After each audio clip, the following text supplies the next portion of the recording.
De ploeg van Dwight Lodewegers maakt Aronus een indrukje in Sparta, benamen in de eerste helte. Dat niveau helpt Cambuurtje in Almere City net.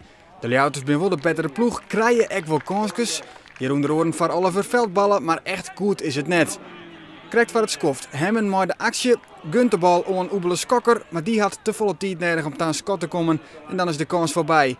Dwight Lodewegers had wel een verklaring dat het in Almere net zo goed rint als in Sparta. Tegen Sparta waren we allemaal fris aan de start. En natuurlijk qua trainingen die vooraf daaraan gegaan zijn. En we hebben echt de afgelopen 2 dagen echt heel zwaar getraind.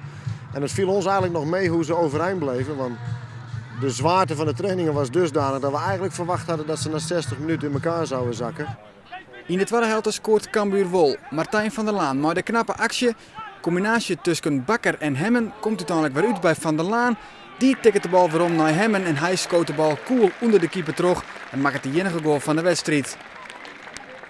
In de slotfase is Cambuur wurg en krijgt Almere nog kansen om te scoren. Khalid Tatmine is er dichtbij, maar via keeper Nienhuis en de peel gaat de bal naast. Zo wint Cambuur maar 1-0, maar Lodewegers zou er graag nog wat spelers bij gaan willen. Ik vind ook dat we in elke linie moeten we er eigenlijk nog een speler bij hebben om ook qua aantal te krijgen. En in elke linie moet er eigenlijk ook gewoon een hele goede bij, vind ik.